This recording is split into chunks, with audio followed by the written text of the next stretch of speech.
भर्गो देवस्य धीमहि धियो यो नः प्रचोदयात्।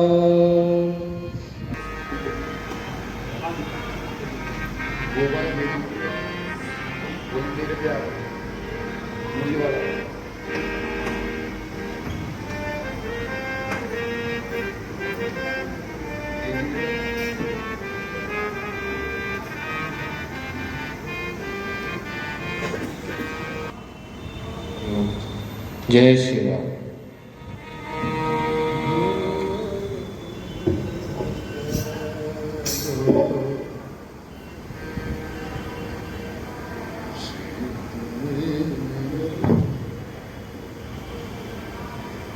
ब्रह्मानन्दं परमपदं केवलं ज्ञानमूर्तिं द्वन्द्वातीतं गगनसदृशम् तत्त्वमस्यादिलक्ष्यम् एकं नित्यं विमलमचलं सर्वदि साक्ष्यभूतं भावातीतं त्रिगुणरहितं सद्गुरुं तं नमामि।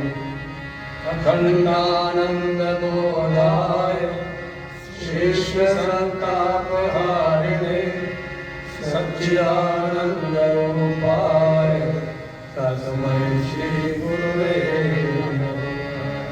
लक्ष्मीर्मेधाधरा पुष्टि गौरी तुष्टि प्रभाद्यपि एताहि माहि अष्टाङ्गिर्मां सरस्वती सरस्वत्यै नमो नित्यं भद्रकालै नमो नमः। विद्यास्थानीयपदपङ्कजभक्तियुक्ता ये तां वदन्ति ज्ञानपरायणा तेने जक्तमहि यान्ति कलेवरेण भूमः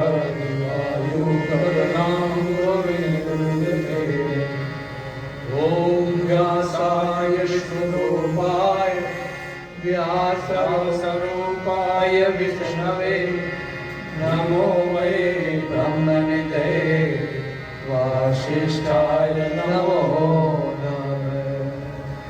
नमोस्तुते व्यास विशालबुद्धे पुल्लारविन्दायत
माता हो शक्ति देवों की माता हो शक्ति प्रगट सुख पाता हो तुम देवों की माता हो सत्य प्रगट सुख दाता हो निकट भव पर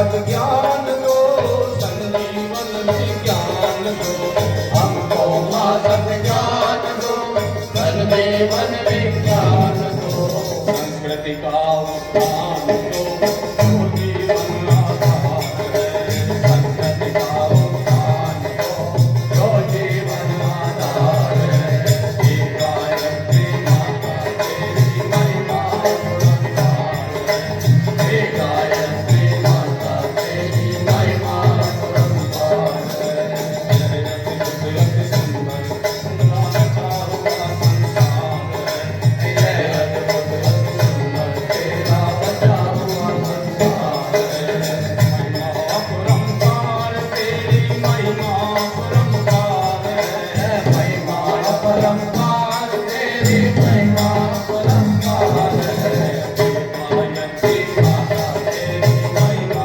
पुरंदार है, हे गायत्री माता तेरी महिमा पुरंदार है, हे गायत्री माता तेरी महिमा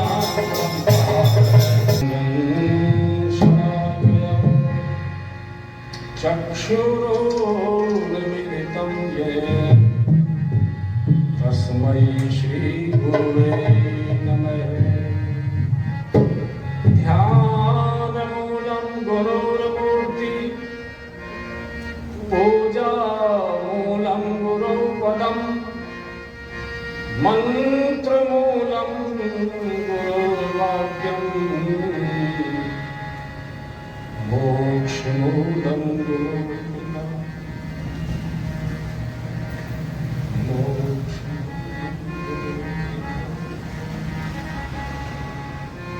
ये कृपा लाके तो क्या कहें। हम जैसे पता नहीं मोदीनगर में लाखों आदमी हैं और एक युग की चेतना के विषय को लेकर के जो इस वक्त में प्रचंड परिवर्तन पर उतारू है, उसे लेकर के कुछ गिने चुने बालक उनके यहाँ पर बैठे हुए हैं।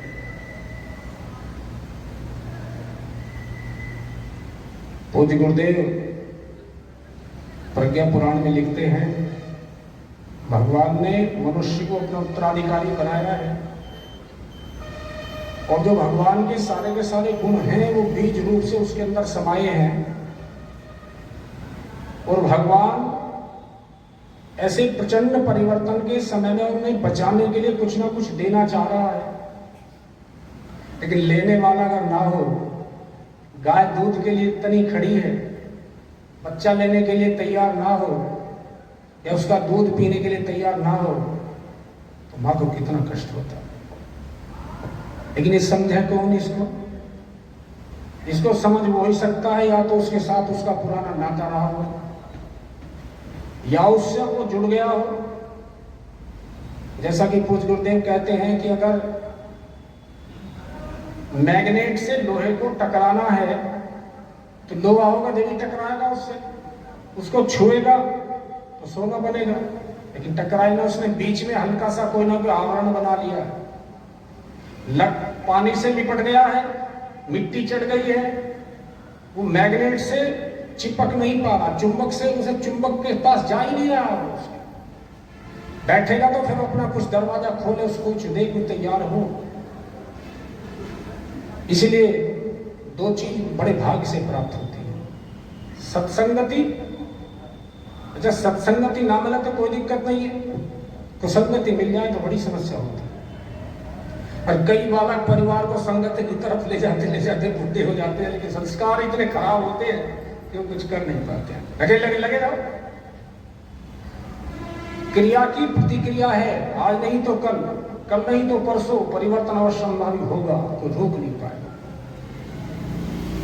वही अग्निदेव, जब आप प्रातःकाल जाते हो, दीपक जलाते हो, भगवान का स्मरण कराते हो, फिर आपने उसी से क्या किया, आप रसोई में गए, रसोई में आपने वही अग्नि को जलाया, खाना पक गया। वही अग्नि शमशान में पहुंच गई, चिता के साथ उसका संसर्ग हो गया, तो बस ठीक है, नमस्ते नमस्ते नमस्ते नमस्ते। वही अग्नि यहां पर आ गई,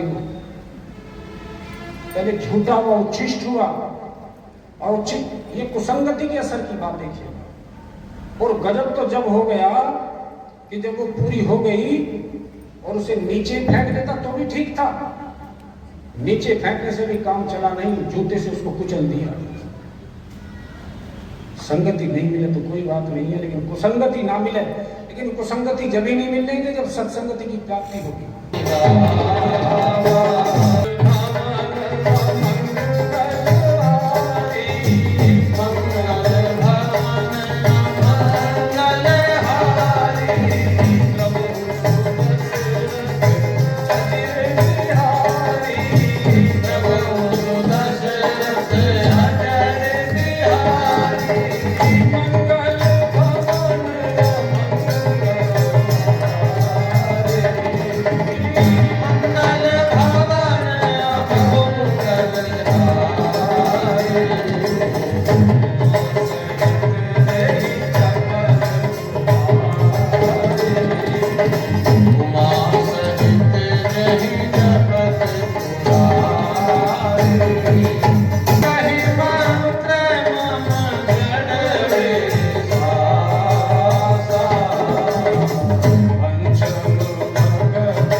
जप रहे हैं तो पांचवी भक्ति हो रही है। राम ने भगवान ने शबरी को सुनाई समझाई।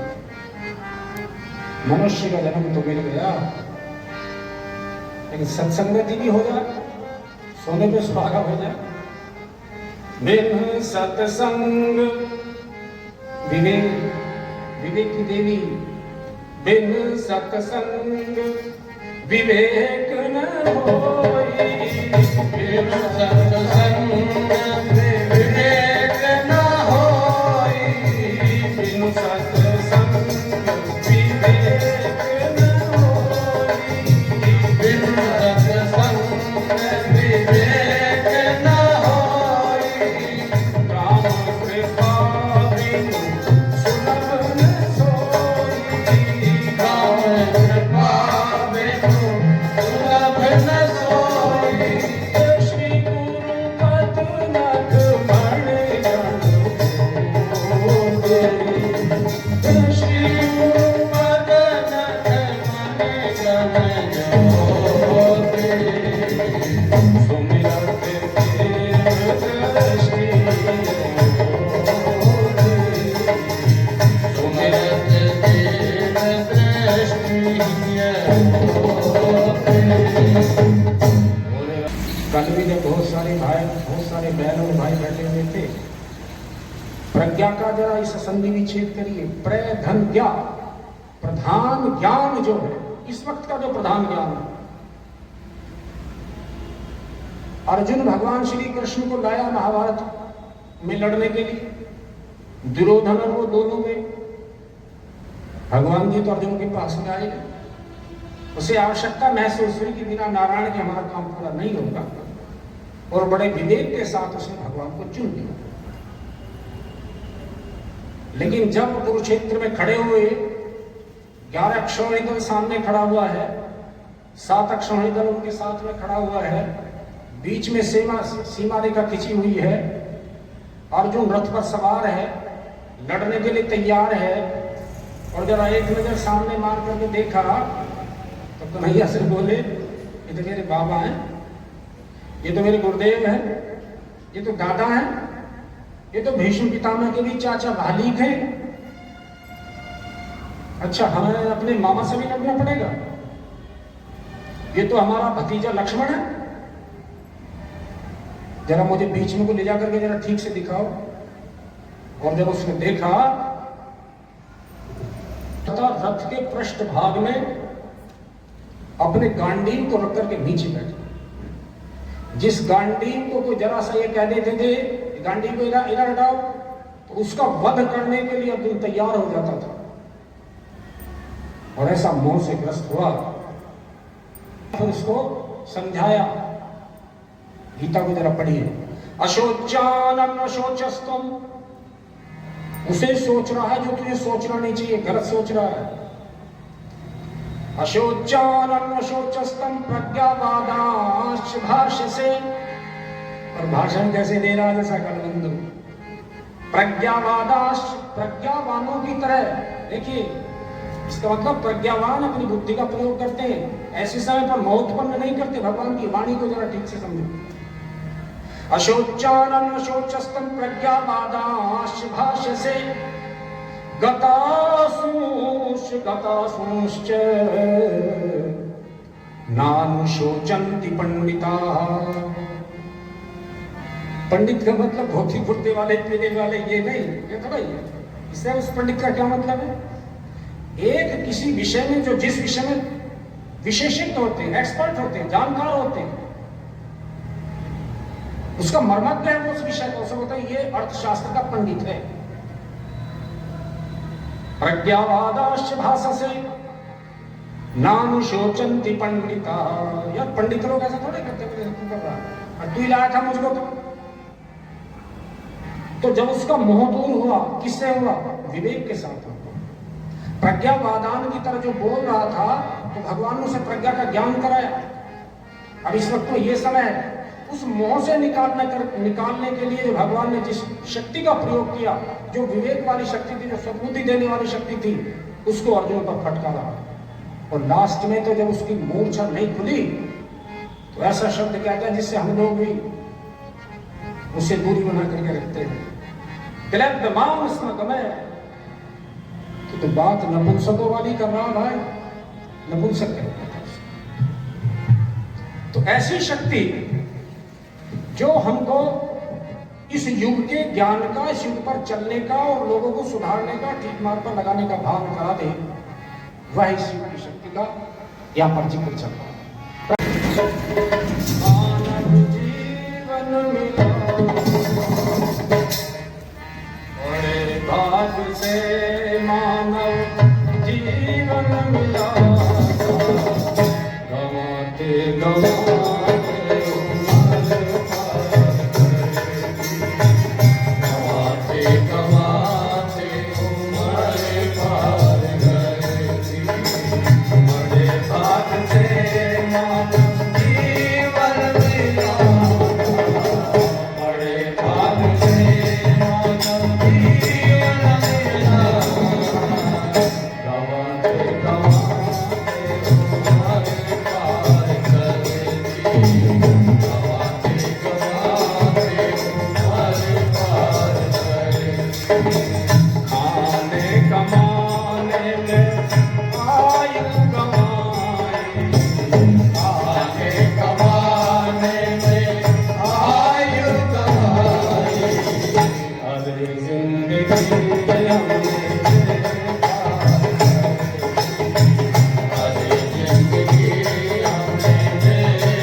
तोरा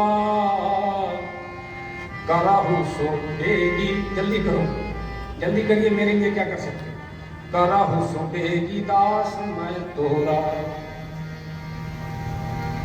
इसलिए भगवान की प्रार्थना निष्काम भाव से की जाए, उसी पर छोड़ दिया जाए तो सब कुछ बढ़िया हो। चर्चा चल रही है कि पहले तो मनुष्य का जीवन मिल गया, फिर सत्संगति मिल गई, अच्छे आदमियों का साथ मिल गया। और पूज्य गुरुदेव ने श्रीमद् प्रज्ञा पुराण में लिखा कि अच्छे आदमियों का घर पर आवागमन बना रहे, आना जाना उनका बना रहे, और उसके लिए कुछ समय, श्रम, धन खर्च होता रहे, लाभ का होता है। बहुत सारी बात बहुत अच्छी होती है, लेकिन परिवार में हमारी बात, अपनी बात नहीं बढ़ पाती। भाई साहब को ले गए, भैया एक दिन घर आना, बच्चे का जन्मदिन है, उन्होंने बच्चे बैठाए, क्या क्या करते हो, बोले ये करते हैं। सुबह शाम की कैसी प्रक्रिया है, बोले ऐसी। सुबह उठते ही माँ बाप के, बड़ों के चरण स्पर्श करते हो, बोले नहीं करते। मेरी उम्र कितनी है, मुझे जी 65। मेरे पिताजी जिंदे हैं, लेकिन जब तक मैं पिताजी के पैर नहीं छूता घर से बाहर नहीं निकलता। लेकिन झूठ ना बोलना, सत्य का ही प्रभाव पड़ता है। तो सत्यमेव पुत्र प्राप्ति की कथा है कि नहीं है?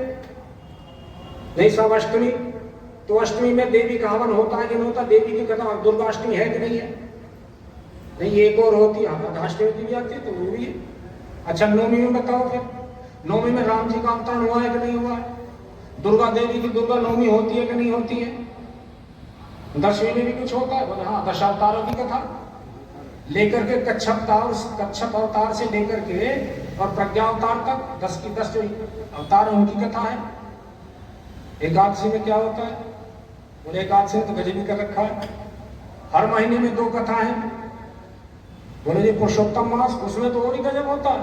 पुरुषोत्तम मास में तो एक एक दिन धर्म क्षेत्र के लिए बड़ा अग्रणी है। द्वादशी में ज्योतिर्लिंग कितने हैं? 12। तो द्वादशी में 12 ज्योतिर्लिंगों की कथा है कि नहीं है? कथाओं का तो सनातन धर्म में अंबार है। होती अभी 3-4 और रह गए, अच्छा उन्हें भी चलो, उन पर भी चर्चा करते। त्रयोदशी में प्रदोष व्रत होता है कि नहीं होता? चतुर्दशी में नरकासुर की कथा है कि नहीं है? और पूर्णिमा में बोले सत्यनारायण भगवान की जय, एकदम नैमिषारण्य की विशद चर्चा है। आइए सुने लगा कर कान कथा है मंगलकारी है। आइए सुने लगा कर कान कथा है मंगलकारी है। महाप्रज्ञा में प्रज्ञा पुराण, महाप्रज्ञा में प्रज्ञा पुराण, भूपति नाश सुखकारी है। आइए सुने लगा कर ध्यान, आइए सुने लगा कर ध्यान कथा है मंगलकारी है। आइए सुने लगा कर ध्यान कथा है मंगलकारी है। मिले जिससे सद्ज्ञान महान, करे जो दूर मोह अज्ञान, करे श्रोता का जो उत्थान, हरा है ज्ञान और विज्ञान, हरे अभिमान करे कल्याण, कथा यह अति हितकारी है। आइए सुने लगा कर ध्यान कथा यह मंगलकारी है। आइए सुने लगा कर ध्यान कथा यह मंगलकारी है। बोलिए जग भगवान की है। कथा का प्रारंभ नारद जी से होता है। नारद जी भगवान विष्णु के पास कुछ समस्याएं लेकर के जाते हैं। नारद जी की समस्या ये एक है कि जन कल्याण कैसे हो। जिनके बड़े बड़े संस्कार हैं, जिनके मन नारायण नारायण नारायण, श्रीमन नारायण नारायण नारायण, श्रीमन नारायण नारायण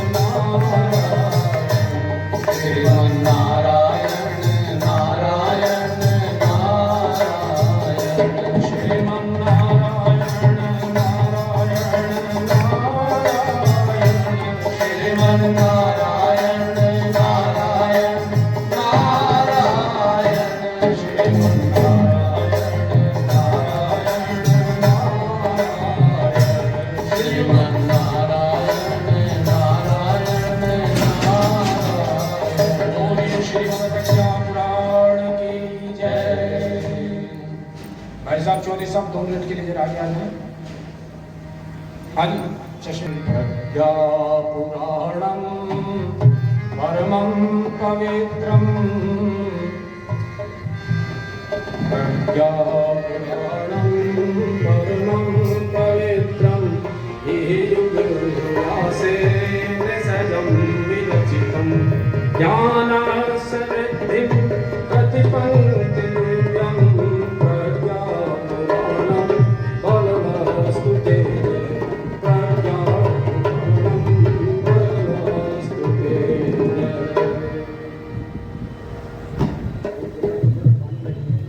धर्म धारणा का विस्तार प्रसार करने का व्रत लेकर निरंतर विचरण करने वाले नारद ऋषियों में सर्वश्रेष्ठ गिने गए और देव ऋषि के मूर्धन्य सम्मान से विभूषित हुए।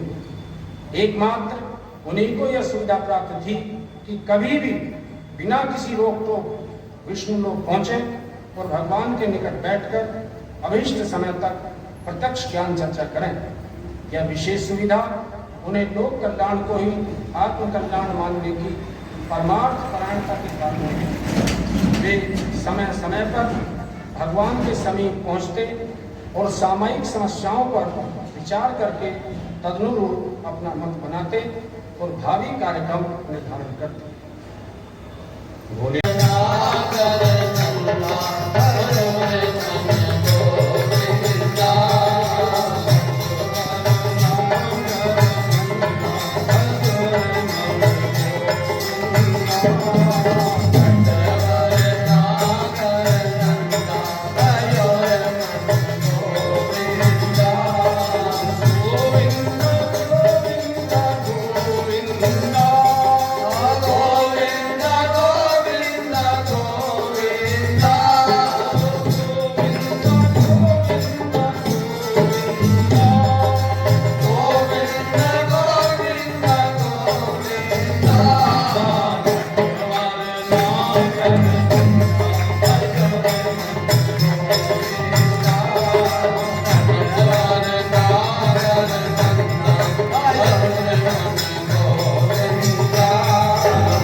नारद जी विष्णु से आम आदमी के कल्याण के बारे में प्रसन्न रख रहे हैं।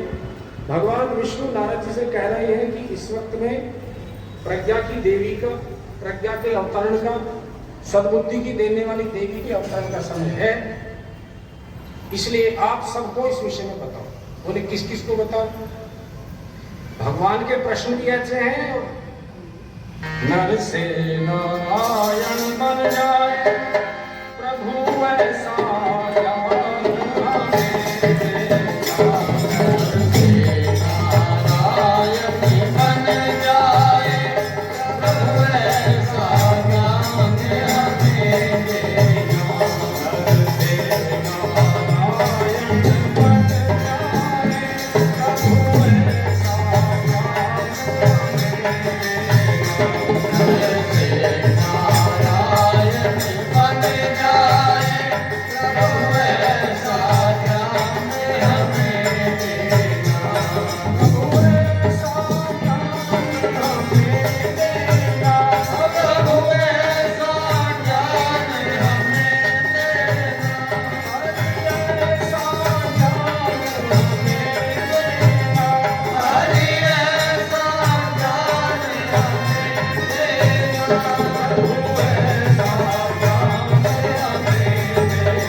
संपत्ति नाना, जहाँ कुमति तह विपत्ति निदान। और सुमति के देने वाली, सद्बुद्धि के देने वाली एक ही शक्ति है। और एक बड़ी सुंदर वैज्ञानिकों से बात प्राप्त हुई है, संसार में 50 आदमी 3 घंटे लगातार निस्वार्थ भाव से ध्यान लगाकर अगर गायत्री मंत्र की साधना करें, नासा कह रहा है, प्रार्थना करें, 6000 अरब वोट विद्युत पैदा होगी, जो संसार को कई घंटे प्रकाशित जिससे किया जा सकता है। इसलिए वेद कहता है संगच्छध्वम, यानी सामूहिक प्रार्थना करो। कितनी जबरदस्त ताकत है। जो लोग शांति को नहीं गए होंगे उनको जरा बता देते। ब्रह्मचर्य शोध संस्थान है, वहां पर एक आदमी का लकड़ी का कैटलॉग बना हुआ है इस तरह से। षट चक्र वेदन के क्रम में जगह जगह 6 बल्ब लगे, यहाँ पर लेकिन बल्ब के और बिजली के बीच में हल्की सी इतना सा उसमें डिस्टेंस दिया हुआ है। आप बल्ब ऑन करो, जलेगा ही। और जब आप गायत्री मंत्र बोलोगे सामूहिक स्वर में, लय और ताल के साथ, वो इतनी जबरदस्त ऊर्जा पैदा होती है कि वो जो उसके बीच की दूरी है बल्ब की और बिजली की, उसे जोड़ देती है। बल्ब जल उठते हैं। इसलिए प्रज्ञा की देवी का अवतरण हो तो इस युग की समस्याओं का समाधान हो। अथर्ववेद भी कह रहा है, इस पृथ्वी पर सबसे पुराने अगर कोई शास्त्र है, कोई या ज्ञान की किताब कह सकते हो साधारण सी भाषा में, वेद ही। और वेदों में भी ऋग्वेद को तो समझना बड़ा टेढ़ा है, लेकिन अथर्ववेद बोलता है स्तुता मया वर्ता वेद माता प्रचोदयन्ताम पावमानी पवित्र। एक गीत आता है ना, मैली चादर ओढ़ के कैसे द्वार तुम्हारे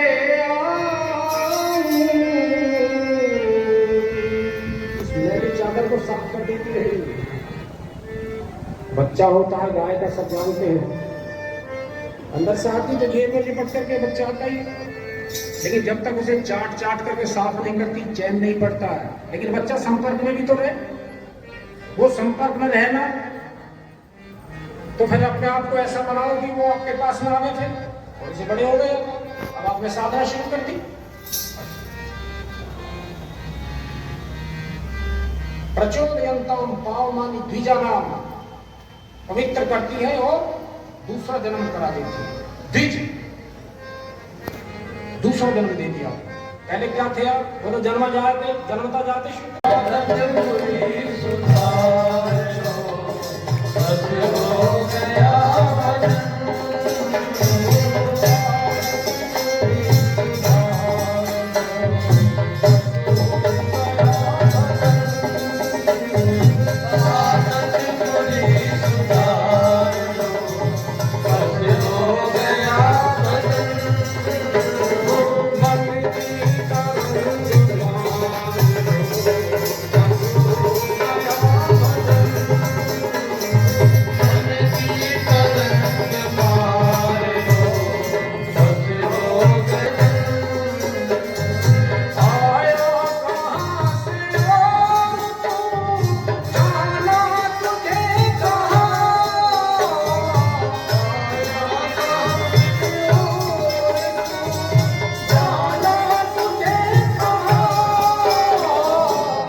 करो सुधार, तभी मिटेगा भ्रष्टाचार। हम बदलेंगे युग बदलेगा, हम बदलेंगे युग बदलेगा, हम सुधरेंगे युग सुधरेगा, हम सुधरेंगे युग सुधरेगा।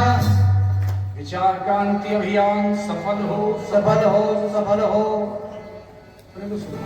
प्रज्ञा पुराण है, इसका मतलब ज्ञान, और प्रज्ञा अभियान का मतलब कर्म।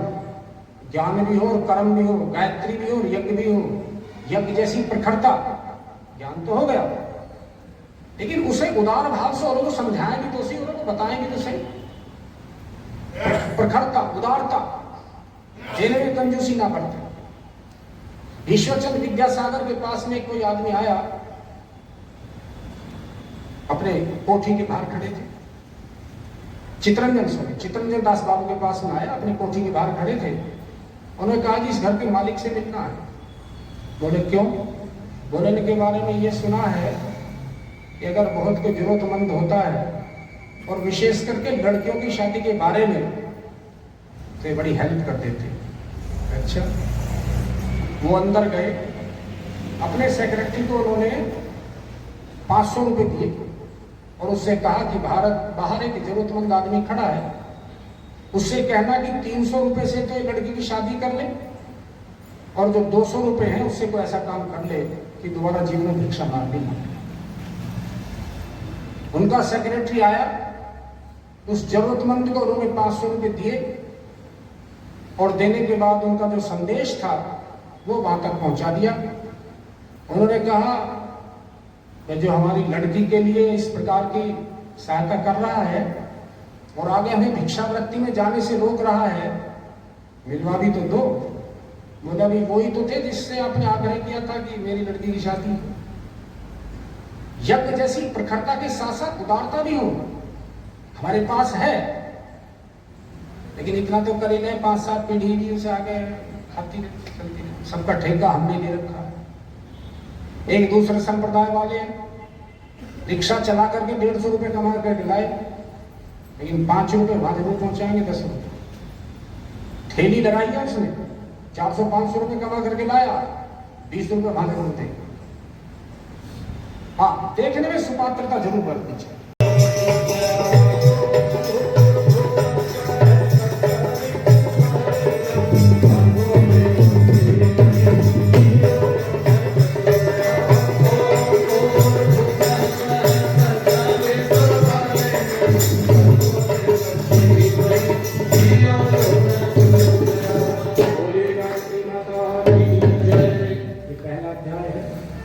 दूसरे अध्याय में 5 ऋषियों का एक समागम होता है हिमालय के अभयारण्य में। महर्षि पिपलाद की अध्यक्षता में 5 ऋषि 5 प्रश्न करते हैं। ऐसा को देवता बताओ जिसकी पूजा पाठ करने से, प्रसन्न करने से मनुष्य का जीवन निहाल होगा। कुछ ज्यादा करना ना पड़े, वो प्रसन्न हो जाए तो जीवन में आनंद। महर्षि पिपलाद का ये प्रश्न, महर्षि पिपलाद उस सत्र के अध्यक्ष रहे और अष्टावक्र उसमें प्रश्न करने वाले। कैसे कैसे ऋषियों का चरित्र हमारे यहाँ पर। पिपलाद का मतलब जो पीपल के पत्ते, पीपल के फल, पीपल की छाया में बैठ करके साधना करने वाला को ऋषि हो, पिपलाद ऋषि। अष्टावक्र रूप तो है लेकिन ज्ञानवान बहुत है। जनक जी से कम स्तर के ब्रह्म ऋषि उसको साथ नहीं दे सकते। अष्टावक्र वो ऋषि हैं कि कहो ऋषि के पुत्र, और उन्हें गर्भ में इतनी शिक्षा दे दी कि उनको अंदर ही सारे वेदों का ज्ञान हो गया। गर्भ नहीं थे अष्टावक्र, पिता ने को श्लोक गलत बोल दिया, कहीं कोई हलंत गलत लग गया, कोई विसर्ग गलत लग गया, छोटी की मात्रा बड़ी की लगा दी, बड़ी की छोटी लगा दी। लिखना था मैं के नीचे हलंत वाला और शब्द के ऊपर जो मैं वाला टंग वाला वो बोल दिया, अंदर गर्भ में से बोल पड़े पिताजी मंत्र गलत बोल रहे हो। तो होता तो ये है, कायदा नियम तो ये है कि शिष्य से और पुत्र से पिता या गुरु हार जाए तो भगवान का धन्यवाद करना चाहिए, तेरा ज्ञान सार्थक हो गया और तेरा पुत्र या तेरा शिष्य तेरे से आगे निकल गया, खुश हो। लेकिन ज्ञान के साथ में अहंकार की पूंछ जुड़ी हुई है। एक बार तो प्रसन्न हुए, लेकिन बाद में अहंकार जाग गया, अभी तो पेट में ही है, अभी ये हाल कर रहा तो आगे क्या करेगा, मेरा जीना ही हाल कर देगा। तो जल लिया, जल लेकर के ऊपर छिड़क दिया, 8 जगह से टेढ़े हो गए। उन्होंने कहा पिताजी आपने मुझे टेढ़ा तो कर दिया, लेकिन मेरे ज्ञान को नहीं छीन सकते आप। 8 जगह से टेढ़े हो गए, कुरूप हो गए। और हमने कई कथाओं में ये जो पूज्य गुरुदेव ने लिखा उसको आगे बढ़ाने का प्रयास किया कि कुरूपता से ज्ञान का कोई लेना देना नहीं। और पूज्य गुरुदेव ने कई जगह लिखा कि 5 mm चमड़ी है, एक काली है कि सफेद है, इसके बाद सब अंदर से एक जैसे ही है। अष्टावक्री जब जनक जी की सभा में गए थे, बेचारे टेढ़े, ज्ञानवान भी थे वो लोग, सुंदर भी थे, खिलखिला करके हंसे। अष्टावक्र जी उनसे भी ऊंचे हंसे, हा हा हा। उन्होंने कहा आप क्यों हंसे? बोले आप क्यों हंसे? बोले हम आप तो इस बॉडी की फिजिक को देख करके हंसे। बोले मैं तुम्हारी बुद्धि को देख करके हंसा। चमड़ी के पहचानने वाले हो या इसे पहचानने वाले हो? ऐसे अष्टावक्र जी प्रश्न कर रहे हैं, सुनिए। एकदा तो हिमाचल उत्तराखंड मंडले अभयारण्य के तांड शमीक ऋषि है एक रेयश्च ब्रह्म विद्या विचक्षणः तत्व जिज्ञासो ब्रह्म विद्याया संकासमे तत्व चर्चारतानां तु प्रश्न एक उपस्थित है, महत्वपूर्ण से प्रश्न है, सर्वेषां मन आहत। विप्लादं प्रपृच्छातो महाप्राज्ञं ऋषीश्वरम् अष्टावक्रो ब्रह्मज्ञानी लोक कल्याण हेतवे। हिमाच्छादित उत्तराखंड के अभ्यारण्य में एक बार तांड, शमीक, दोलक तथा इत्रे आदि ऋषि ब्रह्म विद्या के गहन तत्व पर विचार करने के उद्देश्य से एकत्र हुए। तत्व दर्शन के अनेकानेक प्रसंगों पर विचार करते करते एक महत्वपूर्ण प्रश्न सामने आया। उसकी महत्ता ने सबका ध्यान अपनी ओर आकर्षित कर लिया। महाप्राज्ञ ऋषि पिपलाद से लोक कल्याण की दृष्टि से ब्रह्म ज्ञानी अष्टावक्र जी पूछते हैं, क्या पूछा? बड़ा सुंदर प्रश्न है। सामर्थ्य की न्यूनतर साधनों का अभाव, प्रतिकूल परिस्थितियां होने पर तो सफल न होने सकने की बात समझ में आती है, किंतु जहां ऐसा कुछ ना हो वहां मनुष्यों जैसा श्रेष्ठ इस सृष्टि का मुकुटमणि हे इस तरह का जीवन क्यों जिए, क्यों घृणास्पद बने? सतयुग में तो सभी समुन्नत और सुसंगत स्तर का देव जीवन व्यतीत करते थे। इस धरती पर स्वर्ग जैसे दिव्य वातावरण से भरा पूरा रखते थे। फिर क्या कारण हुआ जिससे लोग पतंग के गर्त में गिरे और आज जैसी दयनीय स्थिति को प्राप्त हो? उच्च प्रयोजन के लिए सजा गया मनुष्य तिर्यक योनियों में रहने वाले प्राणियों से भी अधिक हे स्तर की मन स्थिति रखे तो सचमुच ही यह बड़ी चिंता का विषय है। अष्टावक्र जी ने पूछा, पिपलाद ऋषि से पूछा।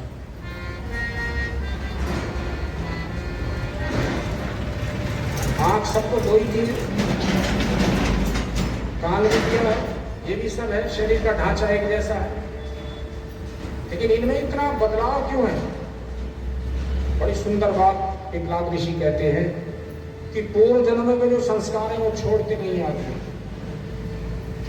एक एक जीव के साथ एक एक कुसंस्कार लग जाता है, उसकी मौत का कारण बन जाता है। हाथी को स्पर्श का एडिक्शन है। जंगल में हाथी को पकड़ने के लिए गड्ढा खोद दिया जाता है, उस पे झाड़ झंकाड़ बिछा दिए जाते हैं, उसके पार हथनी को खड़ा कर दिया जाता है। हाथी उससे स्पर्श करने के लिए उस झाड़ की परवाह नहीं करता और हथनी के साथ स्पर्श करने के लिए वो उस गड्ढे को पार करने का प्रयास करता है, उसमें गिर जाता है, बंध जाता है और आजीवन गुलाम हो जाता है। ये स्पर्श की बीमारी। पतंगा प्रकाश को पकड़ने के लिए आप देखते हैं बरसात के दिनों में कितने सारे जीव ऐसे होते हैं प्रकाश के पास जाकर के मृत्यु को प्राप्त हो जाते हैं, उन्हें इसका एडिक्शन हो गया। हिरन को कोई बांसुरी की आवाज आ जाए तो खड़ा हो जाता है, इनका रोग है, बंध जाता है, खड़ा हो जाता है, स्थिर हो जाता है, स्तंभ हो जाता है, पकड़ा जाता है, मारा। और आदमी को तो ये पांचों विषय ही उसे परेशान करते हैं, ये भी है, ये भी है, ये भी है, ये भी है। तो उसे छोड़ने के लिए फिर क्या करें? फिर पहले तो विचार ठीक करें, किसी के काम आए, अपना श्रम, अपना धन, अपनी प्रतिभा समाज के, राष्ट्र के, जरूरतमंद के काम तो आए, कुछ किसी के काम तो आए। दर्द का पीकर हलाहल, दर्द का पीकर हलाहल मुस्कुराना जिंदगी है। बच सके कोई अगर तो चोट खाना जिंदगी है। अगर किसी के काम न आए कौन हमें इंसान कहेगा। गलती पर गलती दोहराए कौन क्षमा का दान करेगा। मानव श्रेष्ठ कहा जाता है, दर्शन कह रहे, मानव श्रेष्ठ कहा जाता है केवल उसके आचारों से। वही दुराचरण अपनाए माफ नहीं भगवान करेगा। किसी के काम जो आए उसे इंसान कहते हैं। काम जो आए उसे इंसान कहते हैं। किसी के काम जो आए उसे इंसान किसी के काम जो आए उसे इंसान कहते हैं।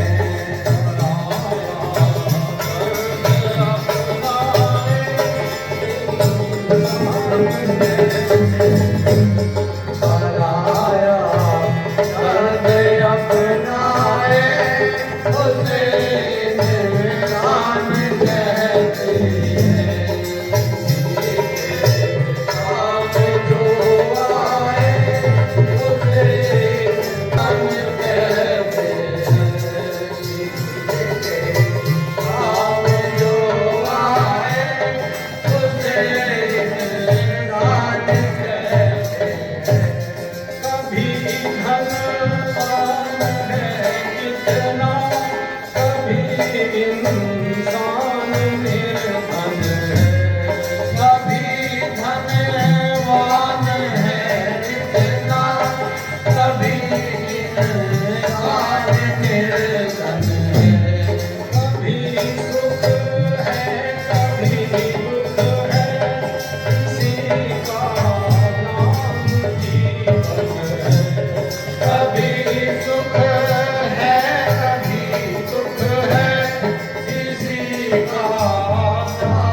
भगवान की जय।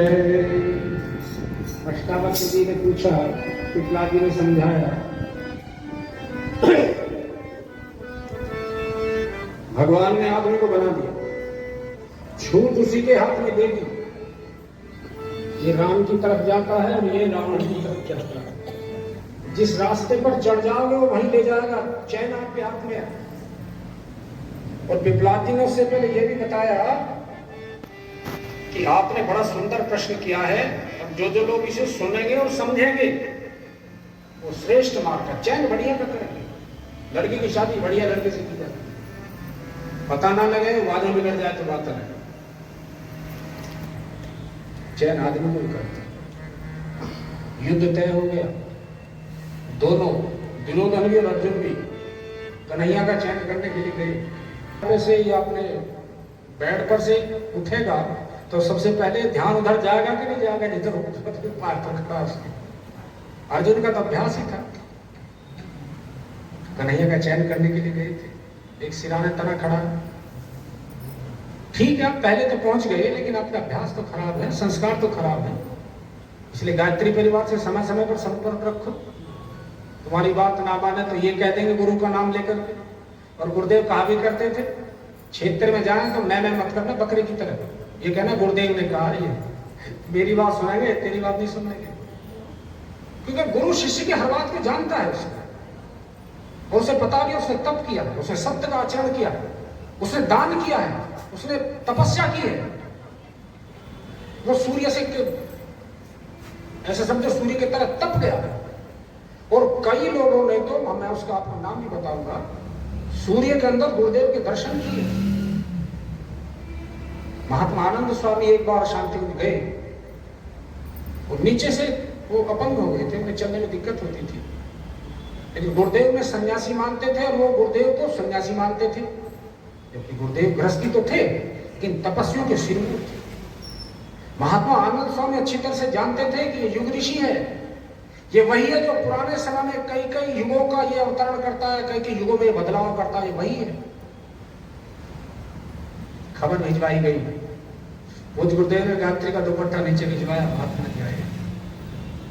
वो व्हील चेयर पर पूज्य गुरुदेव के पास मिलने के लिए जा रहे हैं और गुरुदेव अपने कक्ष से नीचे आ रहे हैं। गुरुदेव ने कहा, मैं गृहस्थी हूं, आप सन्यासी हैं। और सूर्य को ध्यान में लाने का यहाँ पर, जहाँ पर माताएं बहनें बिंदी लगाती मैं सूर्य का ध्यान करता हूँ तो आपका चित्र मेरे अंदर उतर जाता है। भैया मुझे ज्यादा मत बहकाओ, मैं तुम्हारे चरण स्पर्श करूं। गुरुदेव ने काफी आग्रह किया, लेकिन बोले तो ठीक है, फिर मैं आश्रम से ऐसे ही वापस निकल जाता हूँ। उन्होंने कहा नहीं, मेरा अपमान तो मत करो। गुरुदेव ने चरण स्पर्श किए तो ऐसे ऐसे तपस्वी ये हुए हैं, सूर्य के साथ जिन्होंने एकाकार कर दिया।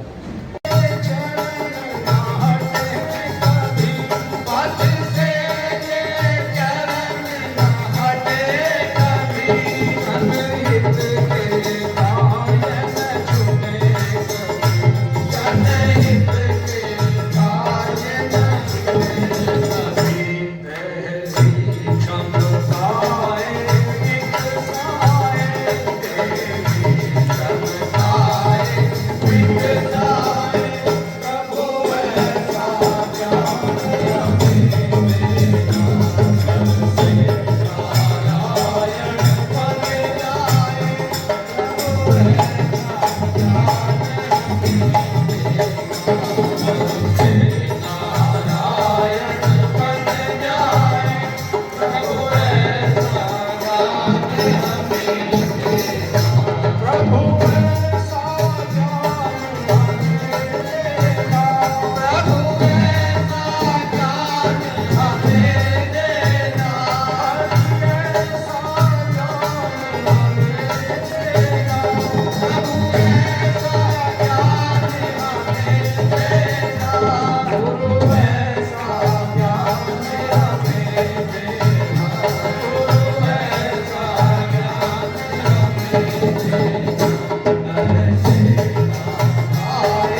भगवान किसी को देगा तो परीक्षा करके ही देगा।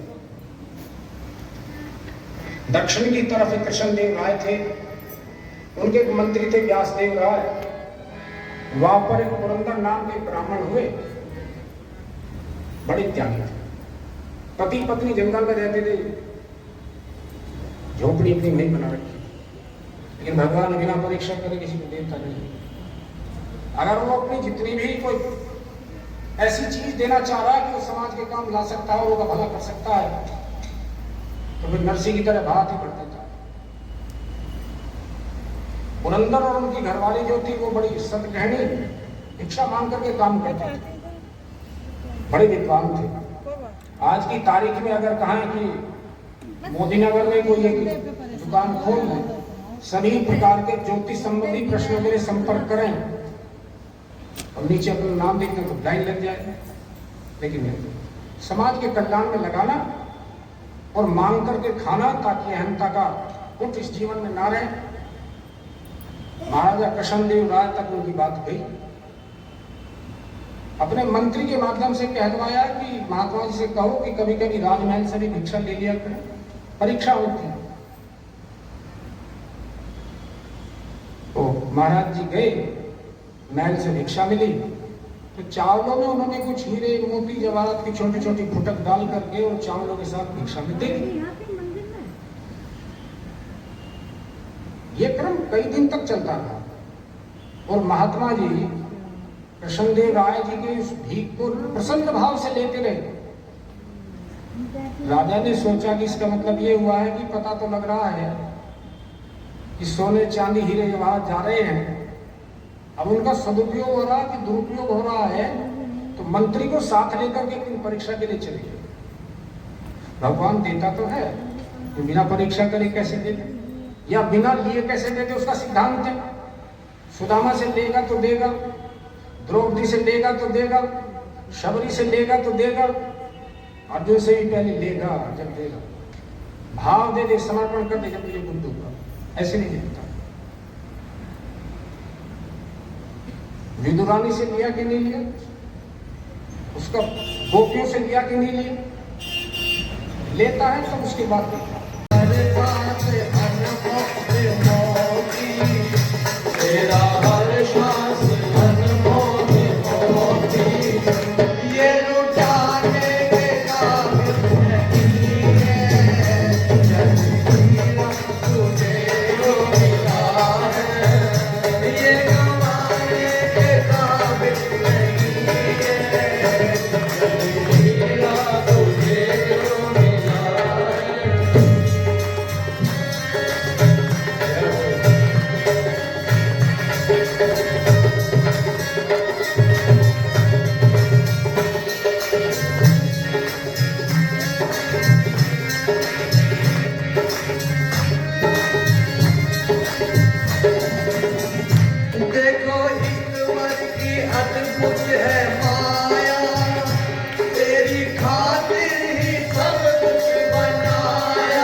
जो मेरे संभल जाए उसे इंसान कहते हैं। जो मेरे संभल जाए उसे इंसान कहते हैं। किसी के काम जो आए उसे इंसान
कहते हैं। कोई बेल अगर नीचे पड़ी है तो नीचे चलती रहेगी, और किसी पेड़ का सहारा ले लेगी तो पेड़ अपने से ऊपर उसको पहुंचा देगा। बांसुरी है, सीधा साधा सा देखें तो एक बांस का टुकड़ा है, लेकिन टुकड़ा कट गया, बीच में गांठ थी, वो पोली हो गई, उसमें छेद हो गए, फिर उसे समर्पण कर दिया, फिर किसी के मुंह के लग गई, सुंदर सुर निकाल रही है तो समर्पण कर दिया। और बोझ गुरुदेव को दान और दिया करते थे। अब तो वो आजकल नहीं है, वो उससे चलती थी वो कठपुतली। कठपुतली को चलाने वाला पीछे खड़ा होता था और कठपुतली स्टेज पर डांस करती थी। तो गुरुदेव को जब इस प्रकार का समर्पण दे दिया जाता है, अपनी सारी की सारी डोर उनके हाथ में दे दी जाती है, तो कठपुतली की तरह वो तो पीछे होता, उसे स्टेज पर नचा करके दुनिया को दिखा देता है। इसलिए 5वें अध्याय में कहा कि बिना गुरु के आध्यात्मिक पथ पर चलना बड़ा टेढ़ा होता है।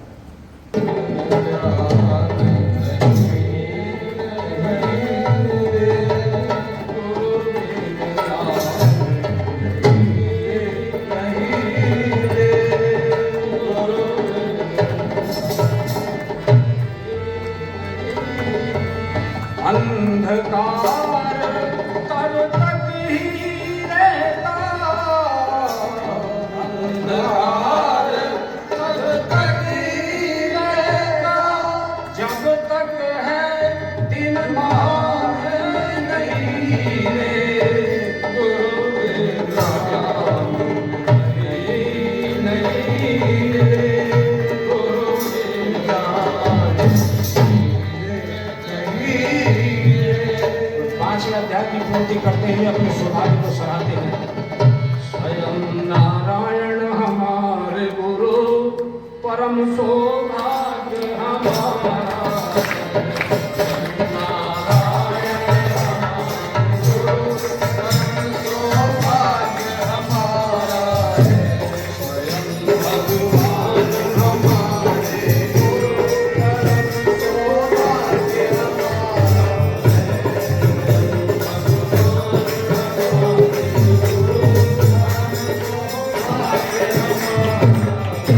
स्वयं नारायण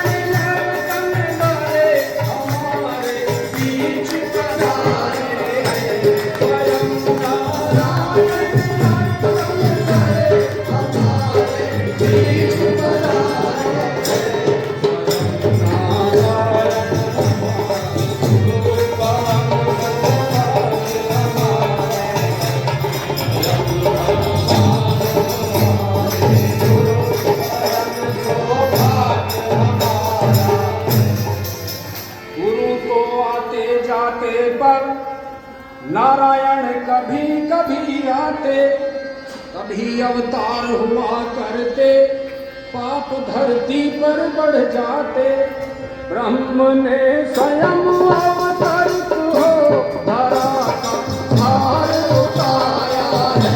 स्वयं भगवान हमारे गुरु परम सौभाग्य हमारा, स्वयं भगवान हमारे गुरु परम सौभाग्य हमारा। बोलिए परम पूज्य गुरुदेव की जय।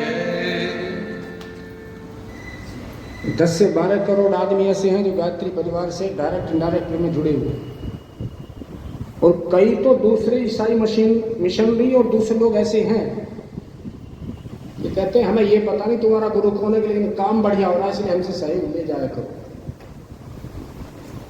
कई ऐसे मुस्लिम भाई भी हमारे स्वराज जी के संपर्क में हैं, इनके इकट्ठा भर करके रखती है। कोरोना के दौरान में हम लोग वहां पर नहीं जा सके तो कट्टा भरा मिला, अगले साल वो बीज गया लेकिन कट्टा नहीं बना।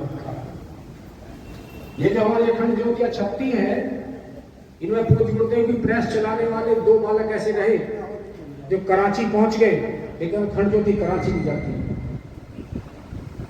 इसलिए गुरु के बिना ज्ञान हो नहीं सकता। और जो 6ठे अध्याय में जो पूज्य गुरुदेव रचित प्रज्ञा पुराण का जिक्र आता है, क्योंकि 7वें तो में तो फिर लीला का अवतार हो गया कि जो वो बात प्रज्ञा पुराण की नारद जी ने जगह, और जो यज्ञ की बात प्रखरता उदारता लोगों के लोक जनमानस में फैला दी, उसका क्या परिणाम हो ला करके लास्ट वाले अध्याय में महर्षि वैशंपायन और मार्कंडे का उसमें वर्णन आया। भाई साहब ये बताओ फिर उसमें जो प्रज्ञा पुराण हुई उसको नारद जी ने चारों तरफ फैलाया करके, और जो यज्ञ जैसी प्रखरता और उदारता के लिए लोगों को संबोधित किया, लोग बाग नए नए अनुष्ठान करने लगे, नए नए जप करने लगे, नए नए वो श्रेष्ठ कार्य करने लगे। उसका क्या परिणाम हुआ वो 7वें अध्याय में आता।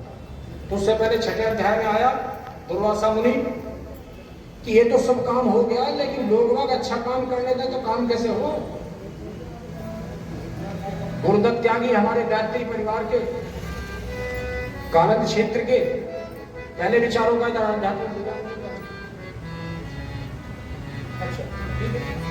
एक शेर आवे रोज धमका के चला जाए, एक वाला को उठा लेगा। देखिए बुजुर्गों का भी एक सम्मान घर में जहां पर होता है तो अपने अध्ययन अपने अनुभव जब भी तो जागरूक करेंगे उनको। ये बुड्ढा बैल है, इसके सामने जितने भी गाय भैंसों को गलोर पर वो बचे हुए में डाल दो तो फिर अनुभव भी फिर उन्हीं के लिए जो बैलों के वो अनुभव थोड़े दे पाएंगे, फिर उनका सम्मान हो, और वो भी फिर अगली श्रेष्ठ योनि की तैयारी में लगे, अपने आचरण को, अपनी बात को, अपने वचन को बिल्कुल ऐसा संयमित, well controlled and well discipline रखें, ताकि बच्चे ये कहे पता नहीं क्या श्रेष्ठ बात बोलते, चलो नहीं बैठेंगे बोलते नहीं, अब वो वाली बात बताओगे तो बता देते यार। तो एक शेर कभी आ जाए धमका है सटकार, एक बच्चे को उठा करके ले जाए। बुजुर्ग थे वो, उनसे रहा नहीं गया, उन्होंने भी सारे इकट्ठे कर लिए, आ जाओ भाई सारे के सारे आ जाओ। बोले क्या है? बोले रामवीर का लगन है, बतासे कटेंगे, मिठाई आई है बतासे लेंगे, अब मिठाई का बतासे का चलन नहीं है आगे से। कि भाई ये बताओ हम अलग अलग कब तक ऐसे मिटते रहेंगे, खपते रहेंगे, और कैसे ये शेर हमारे बच्चे को उठा के ले जाता रहेगा? बोले दादा बता फिर क्या करना? बोले हमला करेंगे उस पर, इकट्ठे हो पहले सब इकट्ठे हो गए। बोले लगा तेरी बात इन्होंने सुन ली है, अब आगे की बात करते हैं। क्यों भाई ये बताओ हमला करने की जरूरत क्या है?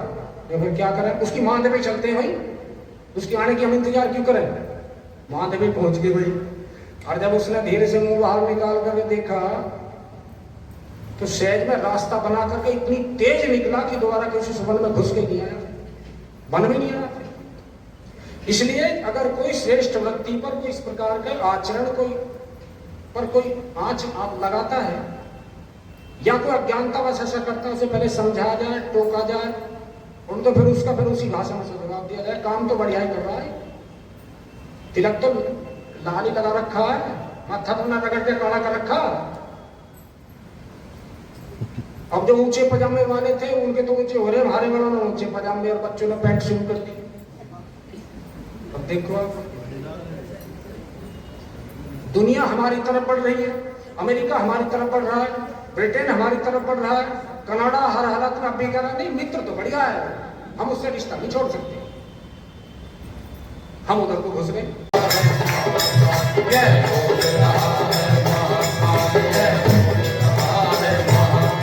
क्यों है निराश, क्यों है हताश, तू है भारत माता सपूत, तू है भारत माता सपूत। क्यों है निराश, क्यों है हताश, तू है भारत माता सपूत, तू है भारत माता सपूत। सोने वाले सुंदर कलका तुझको बनना है, तुझको बनना है अद्भुत। आने वाले सुंदर कलका तुझको बनना है अद्भुत, तुझको बनना है अद्भुत।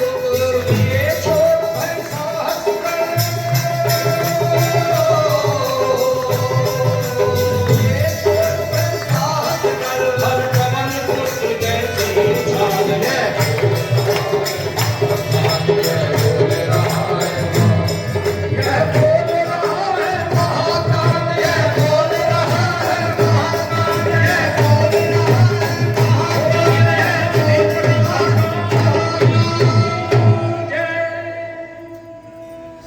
युग बदलेगा, ऋषि की आवाज वो लोग रोक नहीं सकते। धमक आपकी बढ़ती जा रही है, सत्ता में चाहे जो भी आए, सत्युग युग का परिवर्तन होकर रहेगा। और 7वें अध्याय में महर्षि मार्कंडेय वैष्णव टाइम्स की यही चर्चा हुई।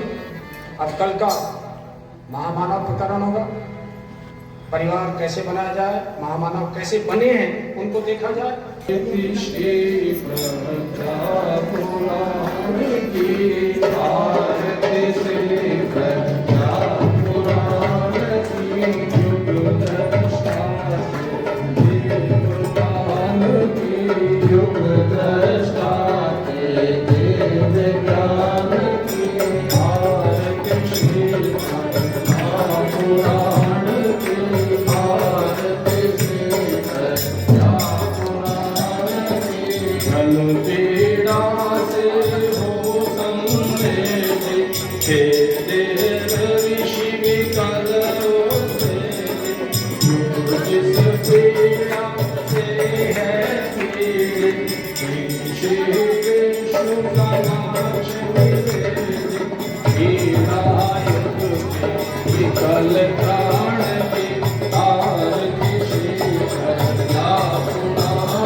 श्रद्धा से योग करे जो जीवन में आचरण करे जो खुशी तन के सहज लड़े जो प्रज्ञा के सोमान चढ़े जो जय विधि है प्रज्ञा पुराण की आरती श्री प्रज्ञा पुराण की आरती श्री प्रज्ञा पुराण की प्रज्ञा देवो गुण खानी महापाचर शिवाय वरदानी ब्रह्म विद्याय वाणी जय जगन्नाथ युग ऋषि के विद्यानी आरती श्री प्रज्ञा पुराण की युग द्रष्टा ज्ञान की आरती श्री प्रज्ञा पुराण की युग द्रष्टा ज्ञान की आरती श्री प्रज्ञा पुराण की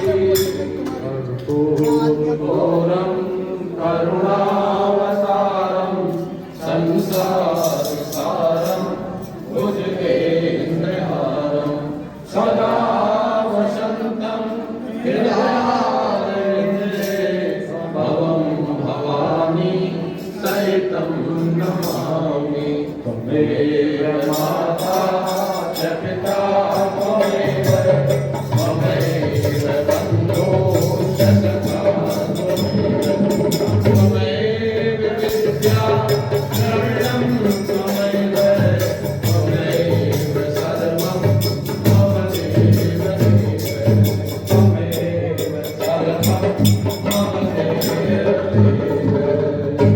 शांति अभी से नुचरम अभी मंदिर के छीटे सर पर शांति नाम है शांति औषधय शांति वनस्पतय शांति विश्वे देवा शांति ब्रह्म शांति सर्वगुण शांति शांतिरेव शांति सामा शांतिरेधि ओम शांति शांति शांति सर्वारिष्ट शांतिर्भवतु। बोले जय भगवान की जय। गायत्री माता की जय। परम पूज्य गुरुदेव की जय। वंदनीय माता जी की जय। शांति हरिद्वार की जय। भारतीय संस्कृति की जय। भारत माता की धर्म की